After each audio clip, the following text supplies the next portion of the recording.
All right, it looks like we are live. Welcome everybody to this month's edition of Ask Us Anything. Today we've got a great special guest with Parker Pemberton of EXP here.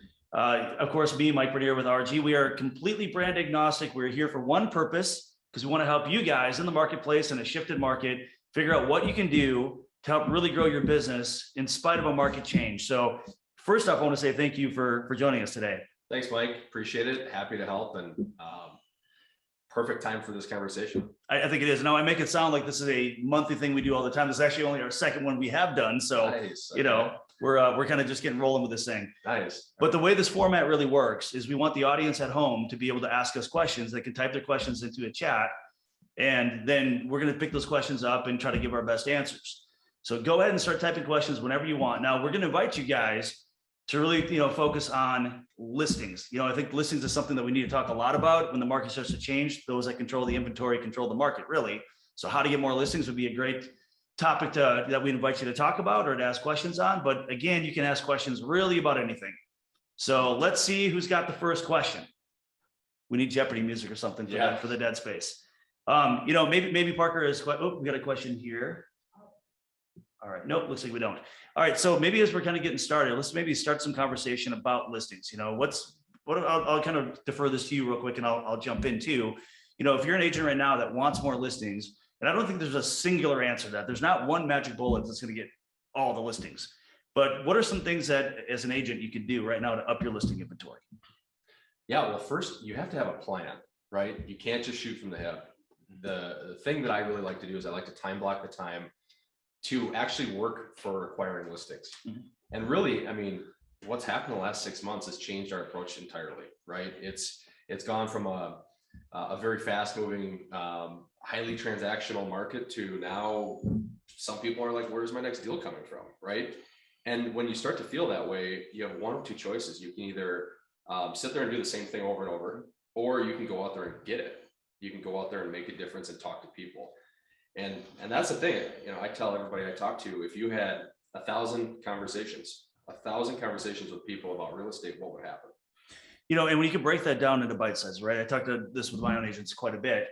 That 1,000 conversations, even call it 1,300. The reason I like 1,300 because it basically equals out to 5 conversations a day for every working day of the year, not weekends and holidays, but every working day of the year. It's over 1,300 conversations per year. Who's going to do more real estate? The person having 1,300 conversations, or the ones that kind of just do it when they feel motivated? But if it's habitual, it's compulsive. It's part of your daily routine habit. It becomes compulsive. And when you go into a stress mode, I don't know about you, but most people tend to go back on habit. We retreat to habit when things get tough. If it's when I feel motivated to, it doesn't always stick. So I love that approach. Oh, we do have a question coming in here. Let's see. Oh, this is hard to read. We got to kind of make this bigger. I'll let the tech team work on that while we do it. There we go. Let's see. All right. So I'll tell you exactly. I'll tell you my exact system that I used in my real estate career to acquire listings. If you want. Yeah, let's do that. And we can just kind of go from there. Let's start from that. Everybody is looking at the next phone call or the next hot lead or this or that. When we have the opportunity here, we have all the data, we have the MLS, we can go back 10 years and find every expired or canceled listing that's come onto the market and has failed to sell, right? Put those into a spreadsheet, go into a basic, I don't know what it's called, but like a white pages, right? You can buy a white pages. Like a reverse directory. Yeah. And I think Remind does a little bit of this. There's so many of these different sources, but make this spreadsheet into an off-market database. And you can have 200, 300, 400, 500 listings in this list that have not resold, right? So these are sellers that at one point had intent that wanted to sell, that pulled their house off the market, or their realtor screwed up, right? And they're in limbo. Correct. Now you have this list of people that you can communicate with and have conversation with. And hey, by the way, you also have an off-market database of listings for buyers that you're working with that you can be a matchmaker for. I also think that there's some assumptions that happen in this case because maybe that seller or that potential seller's circumstance changed too, because, let's say a year ago when they were selling, they had more limited restricted finances or less equity or something. So circumstances change. Sometimes they'll be willing to do things right now that they wouldn't have been a year ago. So just because there's a fail to sell or failure to launch a year ago, 18 months ago, 24 months ago, doesn't mean it's going to stay that way too. I would warn this, TCPA laws, I would highly recommend paying attention to them too, because when you're just making those reverse directory calls, scrub them against a do not call list. We've seen a lot of things in the real estate industry right now pointing to attorneys targeting our industry with lawsuits, heavy lawsuits on that. So Red X is probably another good platform. Espresso Agent's good platform. Land Voice, there's platforms you can buy too to get some expired data. One thing that we've done in this case too is we work with a predictive analytics system, a little different than Remind. Ours is Revaluate, but you can kind of see in those lists, who's really got some things going on in their life that they're primed to sell. Right now, if they failed to sell 2 years ago, circumstances might change, but there's predictive analytics that can probably tell you today, out of that list of 500, who's your most likely 50 that are probably going to sell. Who do you focus on? All right, so we got other questions coming in here. No, that's a really good point. And what just happened, basically May 1st of 2022 was interest rates started going nuts, right? Mhm. We kind of saw it coming, but the real impact was from May to December, and now we're starting to see a natural spring market come back. Think about all the sellers that were out there and all the people that were transactional that wanted to sell, but then all of a sudden they didn't have any showings, or the activity in their neighborhood just died because rates went sky high. Mhm. Those are people that are probably going to come back to the market in the next couple months or maybe even year or two, right? Or think of the people that had no solution to the low inventory problem. So they wanted to sell, they would put their house on the market, but at the end of the day, they couldn't find a house they liked to buy. There just was no inventory out there. So as that's starting to increase some, now it might be, a different story. Yep, absolutely. All right, so the first question, I have a potential new listing coming. The seller has a lot of valuable sports memorabilia everywhere. He refuses to pack it away. Been there, done that, right? If something were to go missing during a showing, who was liable? It depends on what team it is. Right. I mean, if we're talking about Wisconsin teams, then no, I'm just kidding. I'd probably refer that legal liability to it's probably more of a broker question. So I wouldn't say whatever advice we give, definitely check with your broker. Yep. But I'd say that what I've done in this case, and I've had this happen with people that have firearms that are kind of out and prescription drugs. I've had everything stolen under the sun.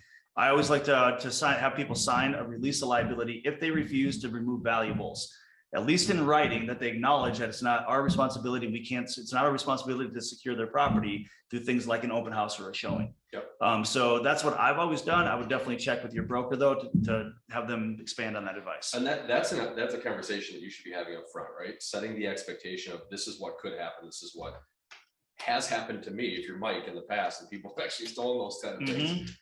They need to be aware of that. And then, yes, what do? You just put that in the back of the listing packet and you go through it when you're signing? Correct. You can either do a sign or at least at a very minimum, an acknowledgement on an email saying, hey, as my advice was to remove these items. If you don't, you're taking the liability on yourself.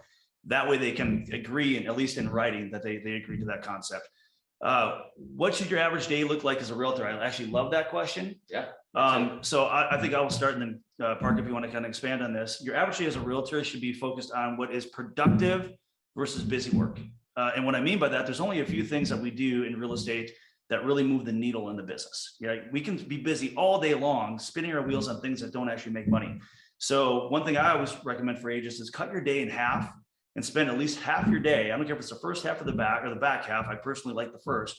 Spend that time working on your business. And that's going to be things that's going to actually move the needle in your business. And then the next half of the day, work in your business, service those clients you have, make sure that you're getting back to people, responding, doing your showings, working with the people that you're doing now. But the working on your business is really your pipeline building, building more opportunity for the future. So you want to spend a lot of time prospecting, following up, creating really valuable content to throw out there on social media. I love things like social media and YouTube videos. It's almost like you're prospecting to hundreds of people and thousands of people at one time. It's scalable, especially if it's valuable and captures attention. So make sure you're moving the needle on your business versus just staying busy. The more you master that, the better off you're going to be. Anything you want to add? Yeah, I mean, what's really interesting about this question is you just spoke about this at the gift of the ship. I did. Yep. Had, right. And you were talking about the actual work that realtors put in on a daily basis. And that was news to me. That was fascinating that you actually had those metrics because you had surveyed, I think it was 1,000 agents or something like that. I think where a lot of people are missing is actually time blocking their time. It is. It's waking up and having a plan of action for their day. Yep. And, as a dad, I have a 3-year-old and a baby at home. Like, am I going to prospect or am I going to get on the phones when I'm feeding the kids? Probably not. No, No. we got an hour and a half of nap time here. Let's get in the trenches. Let's do what we got to do and be productive when we can. So I would say, look at your day from a 12-hour spot. We don't work 4 hours. We don't work 8 hours, right? 12 hours and time block that thing out and show up every single day with a plan and then execute your plan. And I would say too, the more habit forming you can make your plan, because there is some flexibility to this, because when you have kids, you might be doing one thing on a Wednesday different than you want on a Tuesday. It's going to move a little bit, right? But the more you can attach it to habit, the more you can attach it to daily rituals and habit and routines, the more you're probably going to stick to that. We can have a plan written down all day long. If we're just not really focused on execution and we don't have those habits built in, it's a struggle. Yep. So the more you can build in the habit and the routine to it, the better off you're going to be. One more thing to add to that. So you mentioned social media, which is obviously one of the best ways to market yourself. It's free. It's already including your sphere. Hopefully you've built up that sphere and you've added friends and family and past clients and all that stuff.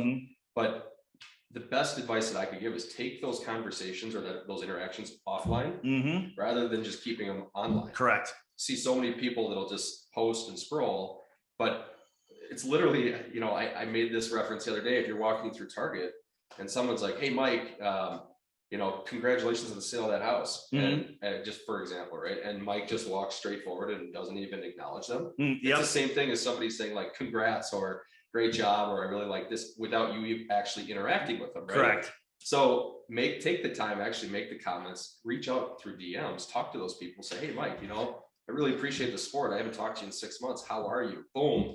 Coffee appointment, boom, whatever, right? Because we're talking about SOI, sphere of influence, I really want to point this out to you. One of my favorite books that we deal with in SOI is the good old fashioned 7 levels of communication with Michael Marr, right? This always sticks with me because it talks about every level of communication, how much influence it has versus information. A general email is informational, and that's probably really great for certain leads at certain points in their home buying journey, because you don't have much influence with them. They don't quite want that very early on in their search. But, you start getting into your relationships, emails don't really cut the mustard, right? And, even text messages can seem kind of informal these days.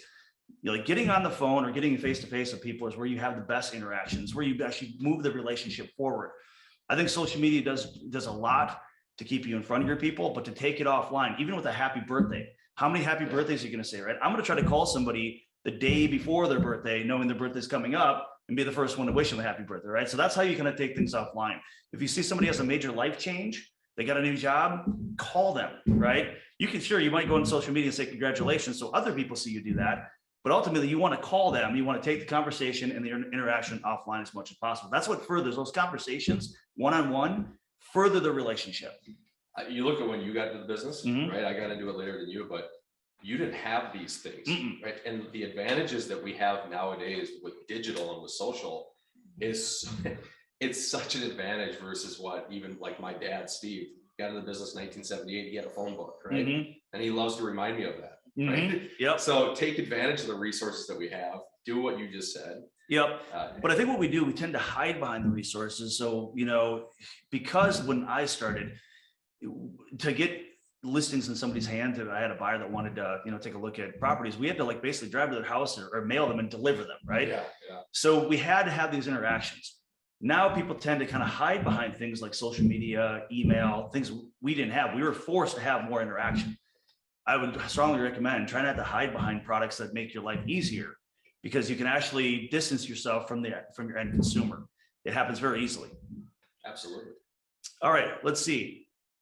Hopefully we answered their question about what their average day should look like. But just to recap that, I think you're going to spend the more time you focus on real dollar producing activity in your day, the more money you're actually going to make as an agent. Here's the exact day that I would recommend you set this up, right? Do something active in the morning, get your brain, your body working in the morning.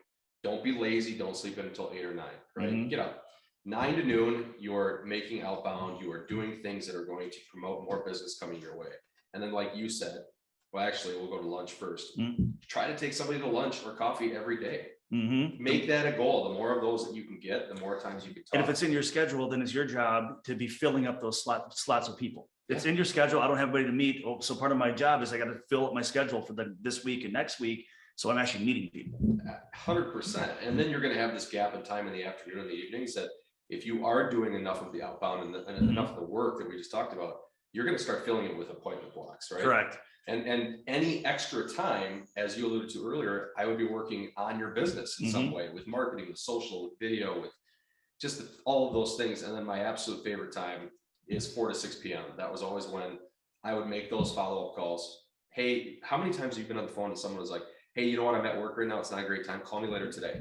I'll call you at 5. Yep. But guess what? If you don't make that call, they're gone. You're losing integrity with them. Yep. Hey, Mike, it's Parker. I'm just calling you back. You told me to call at 5 o'clock. Does this still work? And, I learned this from my coach, Michael Hellickson, way back in the day, but my favorite line with that is, hey, I don't want to drop the ball. I want to make sure I'm not dropping the ball on you. We were talking about a follow-up at 5. I'm here to call you at 5. Like, I want to put it on. I'm trying not to do you a disservice. I don't want to drop the ball on you. That tends to work really well. Follow up though, last thing, set your day up the night before. Absolutely. 30 minutes. The better you get at this, by the way, the less time it takes. But spend 30 minutes, plan out that next day, and then go execute it the next day. And one of the things I think we all suffer from, especially as adults, the older we get, the worse it gets, is sleep deprivation. Right? We don't sleep that well the older we get, right? So one thing that helps me sleep a lot is when I get my day planned out, my appointments planned out, my schedule planned out, but also my tasks, the things I have to do out of my head. The more it's in my head, the more I stress about it and I can't sleep right. So I want to set my day up, as an end of day, like as I'm just getting done for the day to kind of be done working. My last item is, let's go through tomorrow and get a handle on this every time. I bet you if the viewers and the listeners today did a couple of those things consistently for at least a quarter or two, business would explode. Absolutely. Yep. So another thing we talked about, what moves the needle, you mentioned social. One thing that I think that's really helping with credibility right now as the market gets harder, I think agents with credibility that have something different to say, they separate from the sea of sameness of the same talking points of every other agent, but they just appear a higher level. So one thing I've noticed right now is educational videos. I've seen some agents do them, some not, but the ones that are doing quality educational videos, because it's complex right now. What should my house sell for? What's these interest rates all about? What can I afford? This market seems weird and crazy. Very different than it was 20 months ago or 24 months ago. So, think about the way social media works. Social media is very much like an interest-based marketing, right? Nobody goes to Facebook looking for houses or looking for agents. They just, based on their interest, the algorithm points them in front of your stuff. I think that's valuable because we're not talking advertising. I'm not talking social media advertising, paid advertising, but marketing, organic marketing.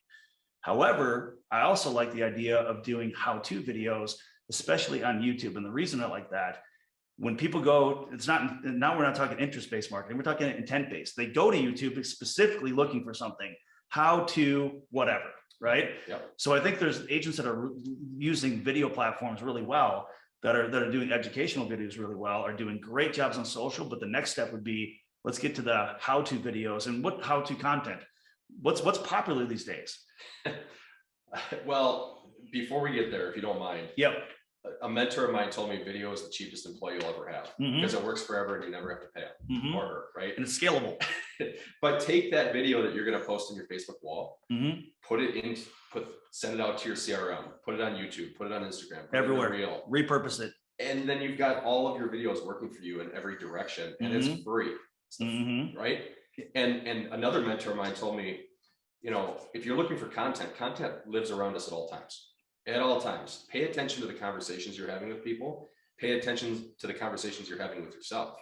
Because if you're doubting something like, hey, I don't know what to say, or I don't know what to do, a lot of times the things that you're doubting, people want to hear about. And you could talk about that, right? Content lives around us at all times. It absolutely does. And there's never a shortage of it. That's the idea. And you can kind of repurpose other people's stuff too. And you can go by what's popular, what's trending. That's the thing. It's not hard to figure out what's trending or what people need to hear right now. We got a few more questions rolling in. Maybe we should try to answer some. We could just go all day long. Well, go follow Mike. Watch what he posted 6 months ago. And if it's still relevant, rip it off, film it yourself and post it. Like it's not that hard anymore. And the funny thing is about ripping it off. In high school it was cheating. Today in real estate, it's expected. That's what you have to do, right? Exactly. R&D, rip off and deploy. Exactly. All right. So let's see. We've got a few more questions. Again, these are a little hard to read from this angle. Part-time realtor, main goal is becoming licensed. I had eye surgery 2 years ago, so. Okay. Wants to enhance my own real estate investing, but I do like the supplemental income. What is the best way to stay connected as an agent when my goal isn't to grow my business in the same way as a full-time agent? All right, I got a few ideas on that. I took the last one first. Go for it, Parker. Well, I think what you focus on becomes your priority, right? So I would think about what are the top 3 things that you're trying to accomplish, and I would strategically plan around those top 3 things. So basically, where money flows, where attention goes, right? So if your focus is I want to be really more on the investment side of it, but I still need to make some money. For me, if I'm just learning the investment side of it, I'm probably going to focus on trying to find other people investing. And as an agent, I've done a lot of work with investors, especially flip investors. And once you kind of get a system down for them, the way you're presenting potential deals to them, sometimes they need contractors, sometimes they need other vendors. The more that you build a system, the more of them you're going to attract. So for me, if I'm part-time and my ultimate goal is to be my own client, I'm going to get my practice in with the people that are trying to do right now what I'm going to do in the future. Yeah. And there's so many people out there that want to help, especially in Minnesota, right? Minnesota, nice. No one's going to tell you to go fly a kite. If you reach out to somebody that's doing a really good job or somebody you look up to, ask them for something, ask them for advice, or ask them for something you can do for them. Like if I'm interested in flipping homes, I'm going to pay attention to who's flipping the most homes. I'm going to offer my services to hold their homes open. Mm-hmm. Like I'm going to do something for them to help get them business or at least get them exposure. I'm going to put that on Facebook. I'm going to do this and that. And guess what? They're going to see this kid Parker who's out there doing this, and they're going to say, you know what, let's go to lunch. Mm-hmm. Let's sit down for coffee. Let's do this. Here's my spreadsheet. This is what I use to look at cap rates and ROI, Mm-hmm. right? I mean, it was the same thing when I got into the business. I wanted to start a team, and Realtrends post the top teams in the state.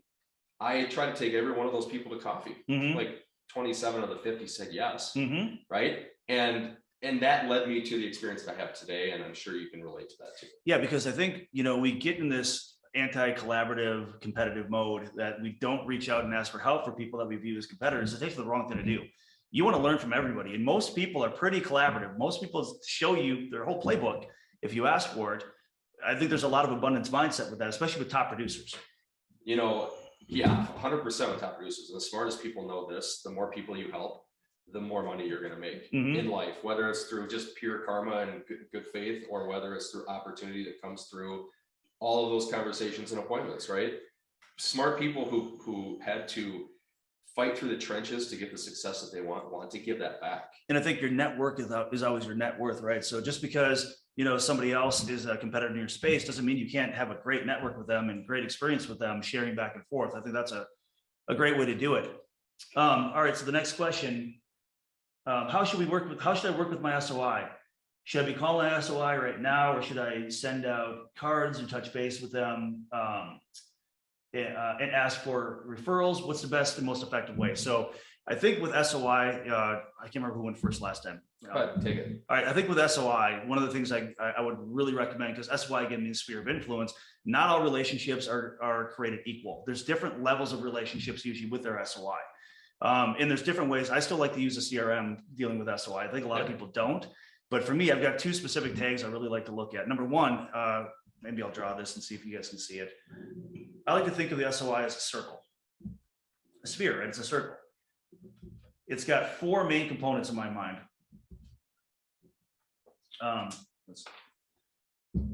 Okay, so you probably can't read my handwriting. I'm going to hold this up, but 4 specific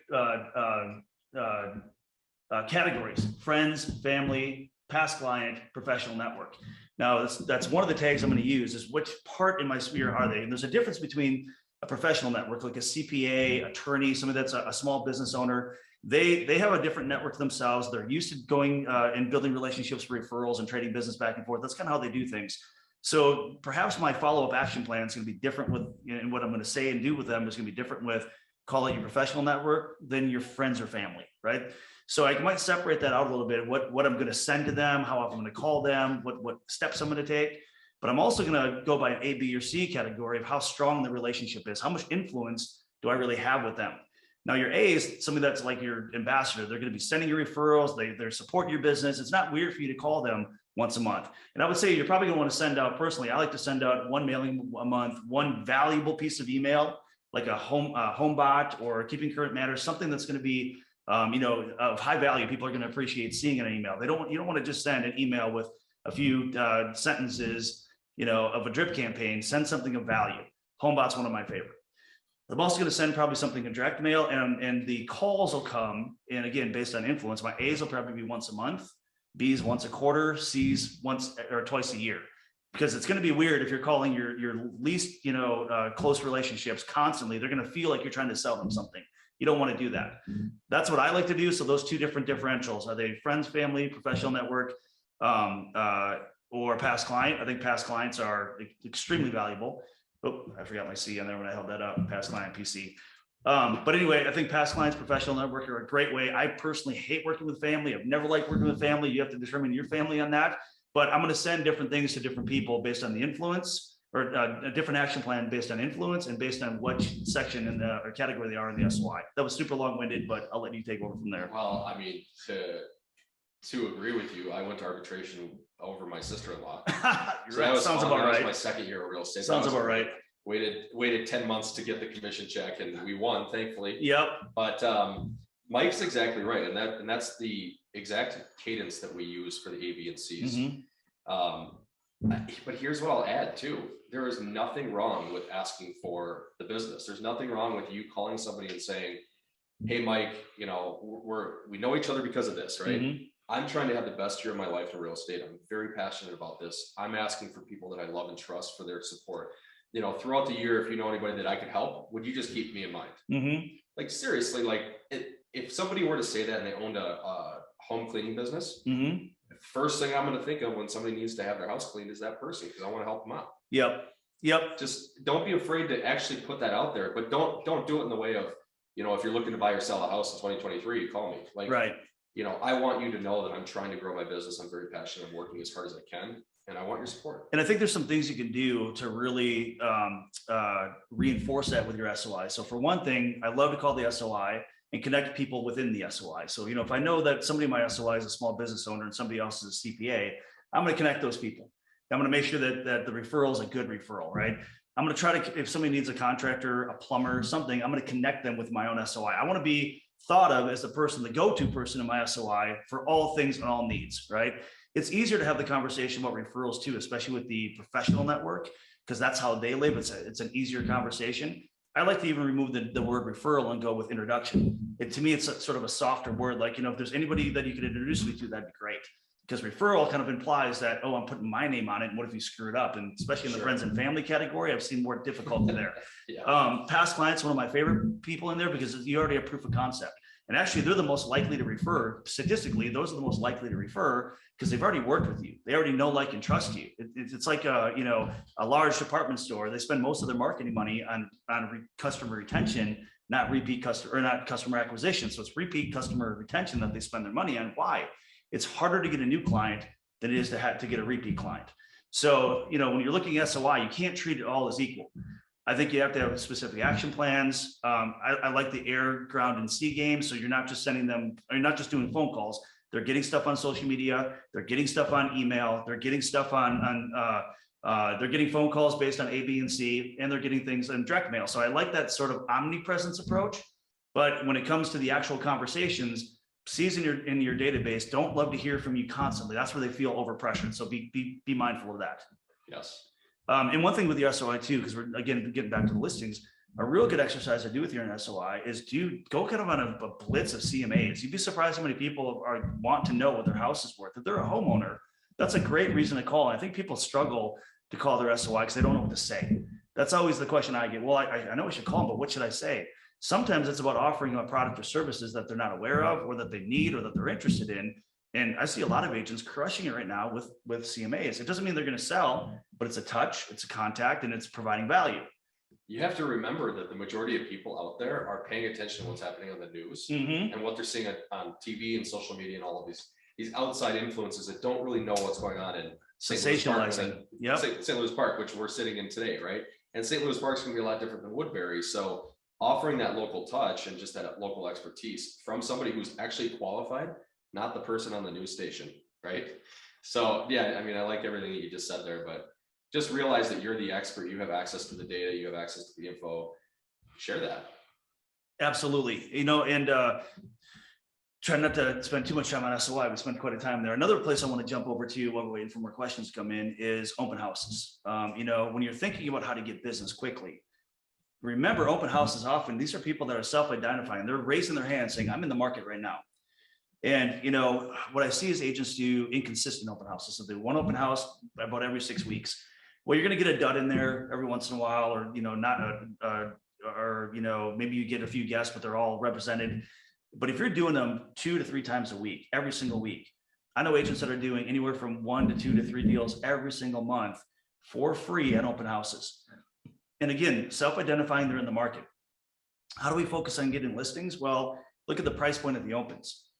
First-time home buyers that are buying first-time home buyer prices, probably not the best place to seek out listings there.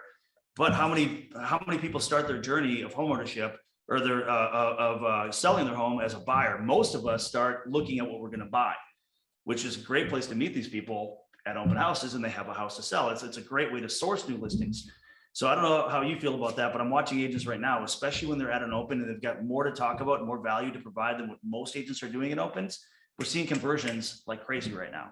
For sure, yeah. I like to focus on the demographic that I'm going to be able to squeeze the juice out of most, right? If you're going to spend the time to do an open, first I'll be consistent, like what Mike just said, but look at the data in the neighborhoods. New construction that was built 5 to 7 years ago, statistically speaking, everyone turns over most of the time 5 to 7 years.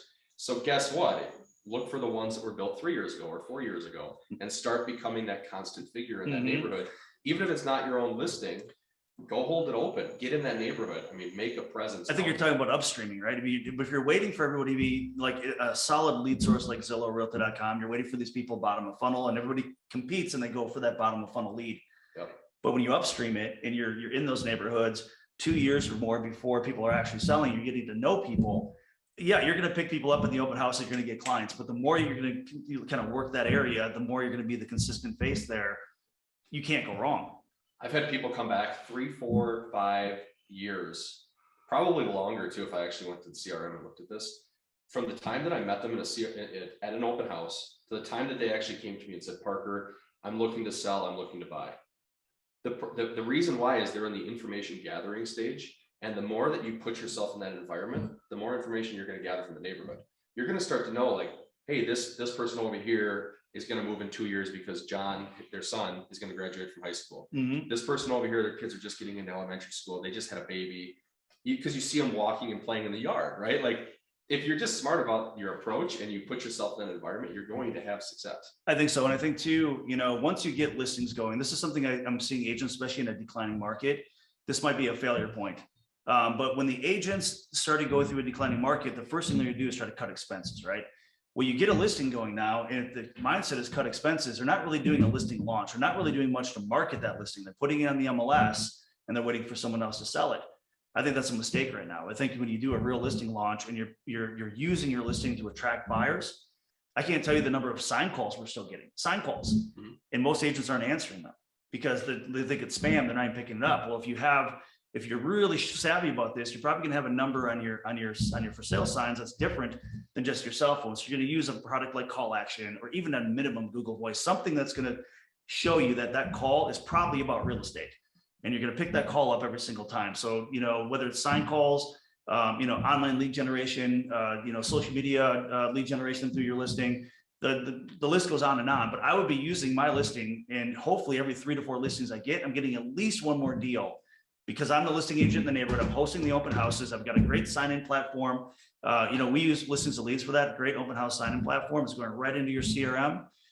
But you know, you're capturing people at the open, you're capturing people from the sign, you're capturing people from the internet. That listing should be a magnet for additional business, especially if you're going to work in a neighborhood. Highest ROI in the business too is open houses. It is. Especially, you know, if your company provides you open house signs, you don't even have to buy them. You just have to do them. Yep, correct. You know, and one thing too, you know, having something to talk about, again, that's a little different. This will really help you get listings. We built something for our agents, and it's called our Seller Success Kit. It's got 3 options. One is our open door cash offer. We got some specific branded links for open door for our agents. They can talk through the cash offer. And I know a lot of agents hate that idea. Problem is the consumers are going behind your back and doing it anyway. You might as well be the one in front of it. So you're managing for them. You're going to convert more leads doing that. Second piece we got on there is our partnership we have with Knock and Home Swap. Still to this day, we're having problems where people, you know, can't remove a contingency in time, or you know, they can't buy the house that they want because their house isn't sold yet. Knox Home Swap program eliminates that issue. And then the third we built this in-house, but there's other companies that do this, is what we call our refresh program. This is where, as a listing agent, you can come in and say, we're going to help self-fund, up to X amount of dollars of pre-listing repair, carpet, paint, lighting, all the things that kind of help a listing sell. Now what we're doing in open house is we're able to have a one-sheeter that's a differential, that makes you different than every other agent they met that day. So, and whether that's going to be about credit repair, certain mortgage products, 2-1 buy downs. I mean, you can build out your list of services, but the list of services and products, I think at open houses, it's a pattern interrupt. People are walking through those open houses and they're just running out the door. If you can get them to stop, take a look for a minute and have that pattern interrupt, your conversion rates go up faster. Yep, 100%. What you said about open door too, I find this whole conversation around the real estate industry fascinating because if the consumer wasn't driving this, open door wouldn't exist. Wouldn't be there. So it shows that there's a demographic of people that do want to have that quick sale. Yep. And they want to get out. And if you're offering that, you're offering them a service to help them. Correct. Next one, knock. By the way, they just 6 months ago or maybe even more recently, they don't have to finance the house anymore. You can use your own lender or your own lending partner, your trusted person. So you don't have to get them off of that relationship. You Correct. can include that relationship. Correct. Which is huge, right? It is. And the interest that they charge is little to nothing. Nothing. I mean, to like literally as an agent selling my own house, my fiance and I were selling our house. We tripped over $51,000 of GCI because nobody was talking about knock, and 2 different people that surfaced because of our yard sign that needed that product. And they were like, my agent never told me about it. This sucks. And then they end up working with us, and one bought our house, and they were at least a month out from being able to traditionally get their home ready for sale and list it. So my point is, when you have a list of products and services and you're meeting people at open houses, and it's not just open houses, it's leads you're talking to online, it's your SOI, it just makes you stand out. I always like to think, you can kind of sell to working with you by your personality. That's kind of common. If you like me more, you're going to use me more. You can sell by your education that you provide. If you're higher level education than other agents that people are talking to, you're going to have an advantage.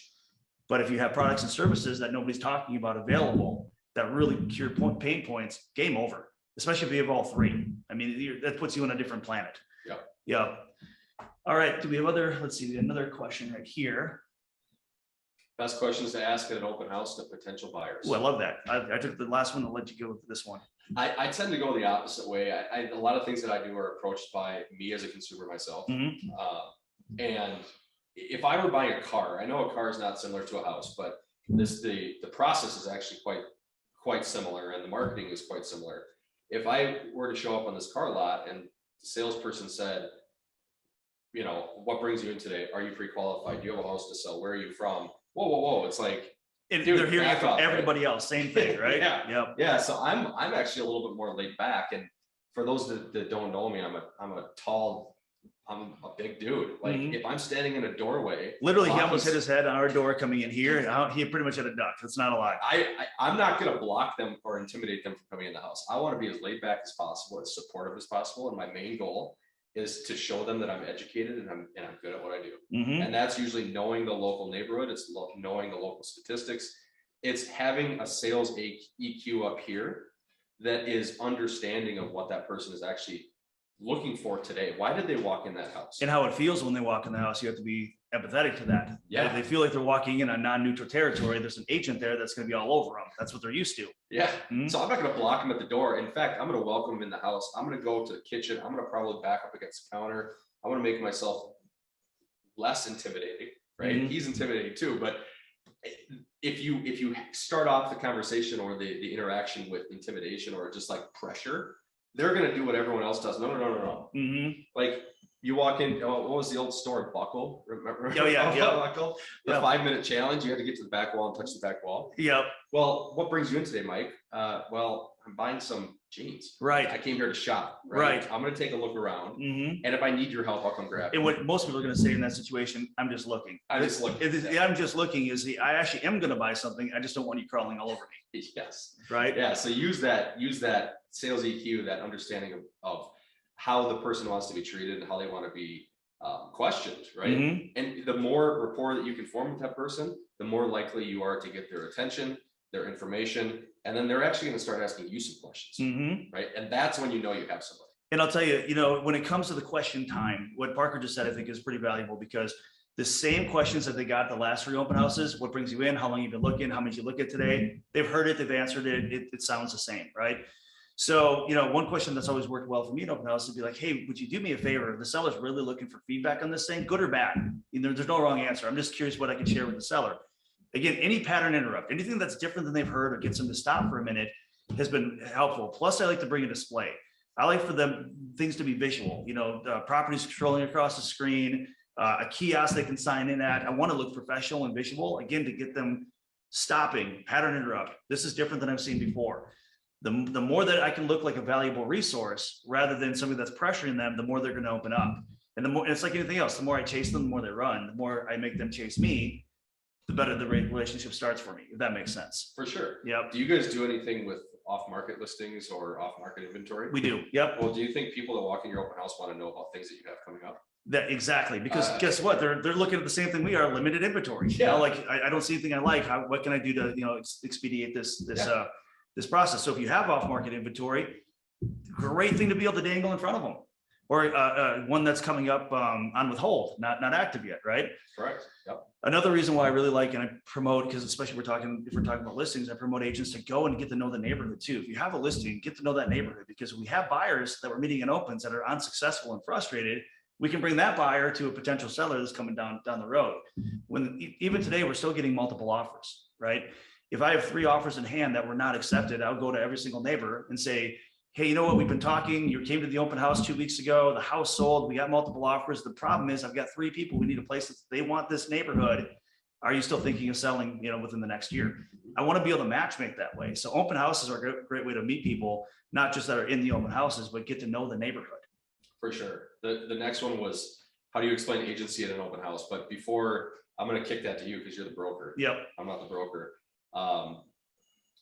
The last thing that I'll say is know the neighborhood. Isn't it amazing where how many times people will come in and they'll say, well, did you see this house down the street on Banana Street sold for this, this? And you don't even know what they're talking about. Do your research ahead of time, get that information, pull the comps, have the comps, know the neighborhood, and be armed with that information so you can say, oh yeah, but this or that, right? You know, and the great thing too, again, about adding value. So when you know the neighborhood, you're talking to them because they're curious, they want education, product, service, education is what they're looking for. Another reason I like to have people sign in digitally, I get their email. Now I can send them whatever's in my display, right? So if there's a really great Altos report, is a really great report. I don't know if you've used that before. That's like Altos, right? I can send them an Altos report. You know, I can send them an RPR report. I can send them whatever we're dealing with. I can send them a copy of it that, again, that nobody else is even talking about. Most people are interested in one thing. Can I get you on a home search? That's all they're talking about. But instead, I'm going to have other valuable data, off-market properties, Altos report, products and services, whatever they might need or want. Mortgage information. I think last week, one of our agents had 22 guests through. He had one of our lenders with him as well, and they qualified 3 people at the house. You know, so I mean, having just that workflow of pattern interrupt, value, what are you seeing that you want more information on? If it's lending products, we got somebody right here for you. So there's a system to it. You brought up Altos, which is great. Mike Simonson's the owner of the company. He puts out a YouTube video every time that he puts out a report. So get on his mailing list, but also watch those videos on YouTube. By the way, if you're looking for video content, there you go. It's 10 minutes of what's happening in the real estate market today that you can just repackage and use on your own. So I tell you what, think about it this way. You go into a party, you've never met anybody before. They find out you're in real estate. What's the one question you're asked 100 times? How's the market? How's the market, right? Everybody wants to know. You're giving people content, what they want, right? So when you're talking about educational videos, how-to videos, that's what I'm really talking about, is formulate things that people want to hear about. Okay, so the open house question, or the agency question open house, is, again, defer to your broker, because that's really a broker question. I'll tell you what's worked really well for me. It is actually a way to softly throw other agents under the bus, because when I present the agency at the open house, when they say, I ask them, have you seen this before? No, I haven't seen it before. How many open houses have you visited? Well, I visited 4, 5, 10, whatever it is. I'll be like, oh, I'm so sorry. Our industry is so not good at this. I'm sorry you were not given the service. Our state mandates that you're showing this at first contact. And I'll tell you, again, I apologize. The agents didn't show it to you. They didn't do things the right way. I'll show it to you. Have you sign it? Done deal. No one ever really complains about it. In fact, I've had conversations with people saying, well, how come you're showing it to me and they're not? And what do you mean they're not doing the right thing? I'd rather set myself up, again, as a person that does do the right thing, does things the right way, and I explain it in a way that you don't have to talk to me or any other agent or work with any other agent.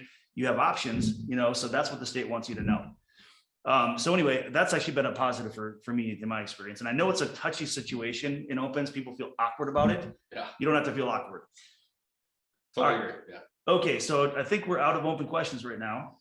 One thing I'd like to talk about too then, Parker, let's get back to listings. Like, where are we going to dig listings up?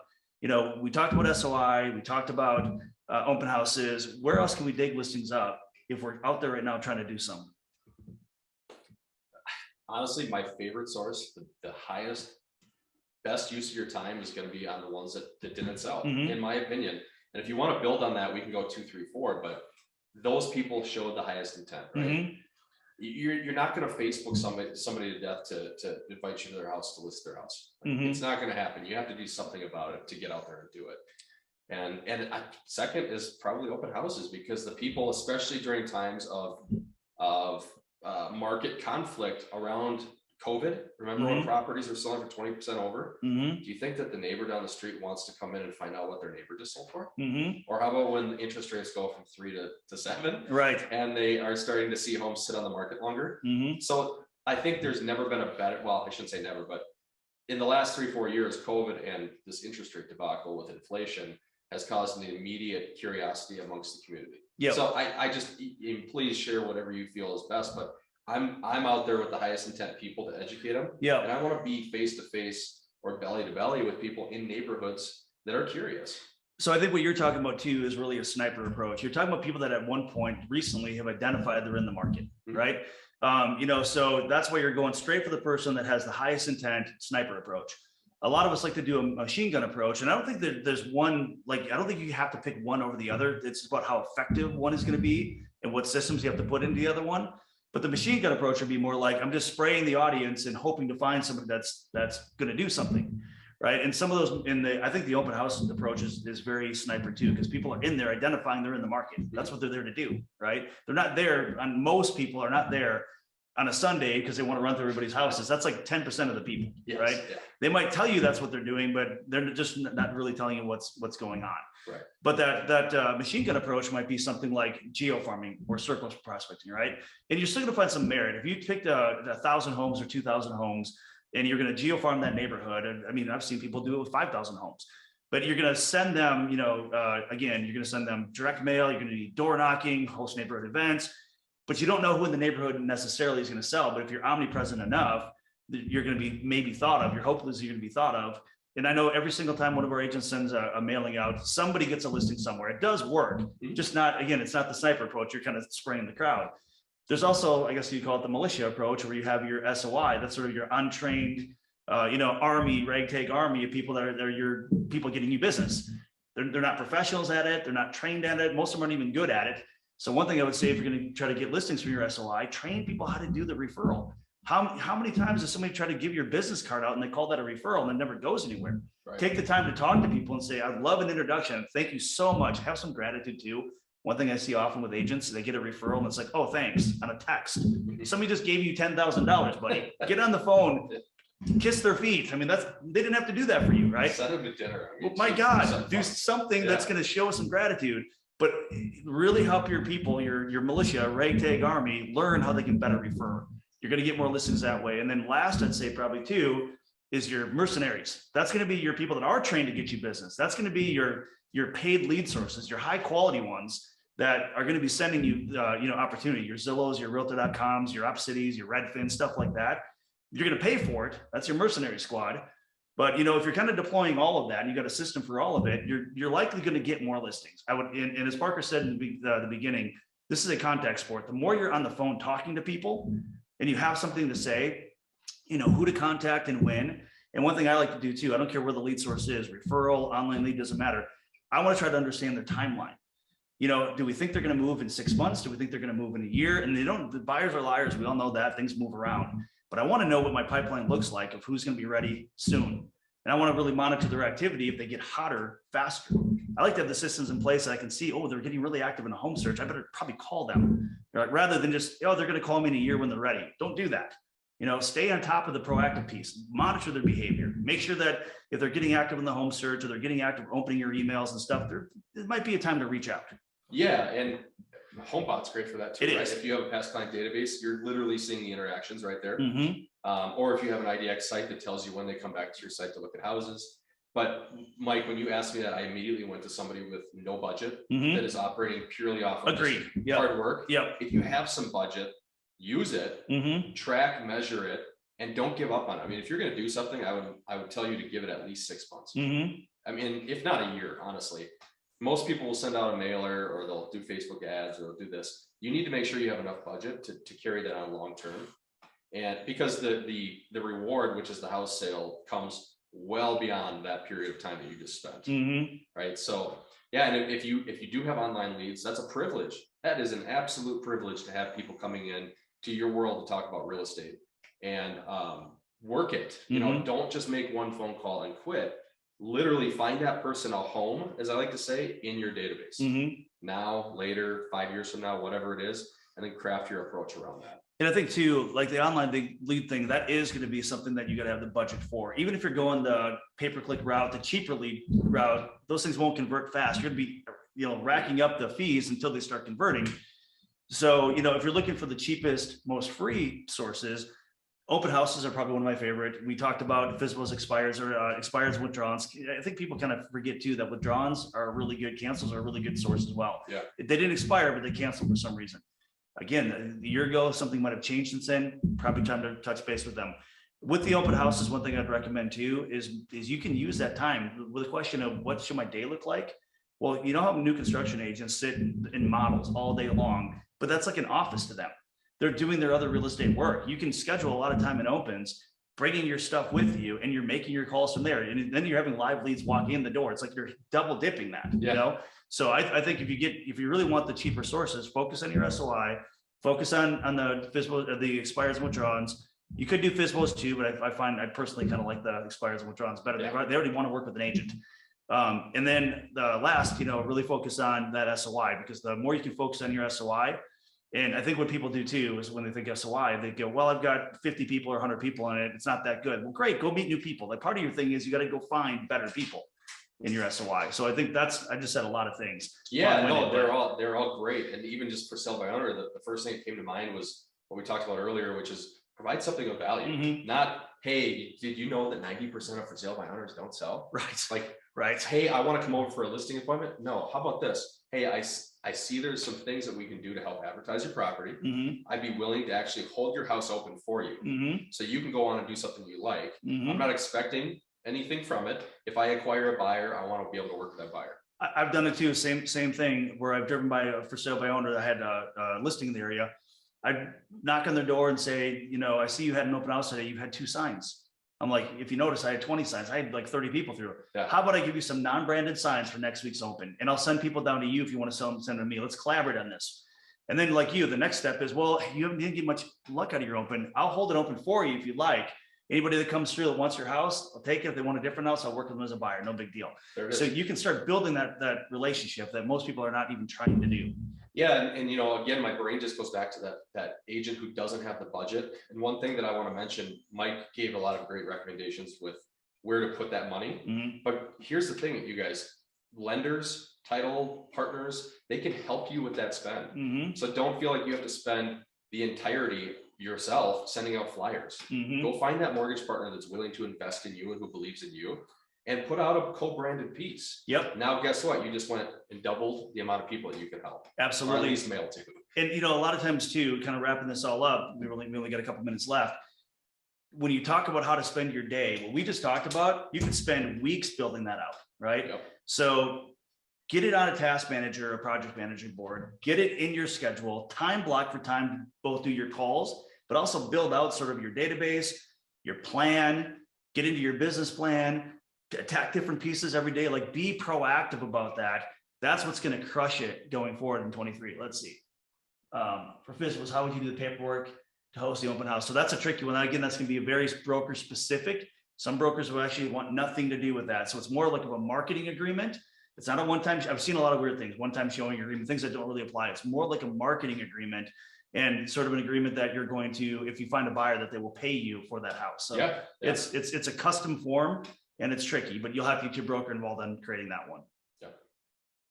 All right. All right. I think we're about at time. I'm thinking we got no more questions left.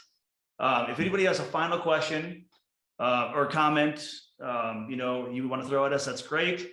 If you want to see Parker actually duck on the way out the door, because we talked about that, it's very interesting to see. But anyway, one more final question and we'll kind of wrap it up. What do we got? Let's see. This is where we need that Jeopardy music. I know.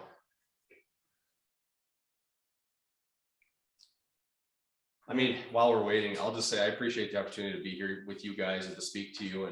And I'll reiterate one thing that I said earlier, which is there's a lot of people in this industry that want to help you. And if you're looking for help, reach out to these guys, reach out to somebody that can help you and get those answers, right? Don't be that secret agent that just stays home and doesn't seek out anything, right?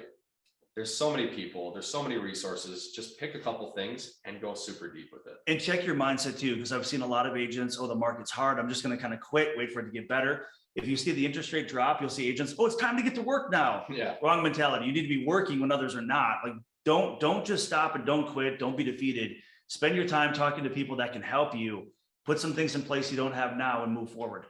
All right. So I think, we got a happy Valentine's Day. So yeah. I did not buy any roses for Parker. I thought about it. I ran out of time. I was going to put them right here on the table for him, but I completely ran out of time. Don't blame you. I hope you got Tiffany something though. I did. Yes, okay. We're good there. Okay. All right, ladies and gents, thank you again. You have a good one. Catch you up the next time. See you guys.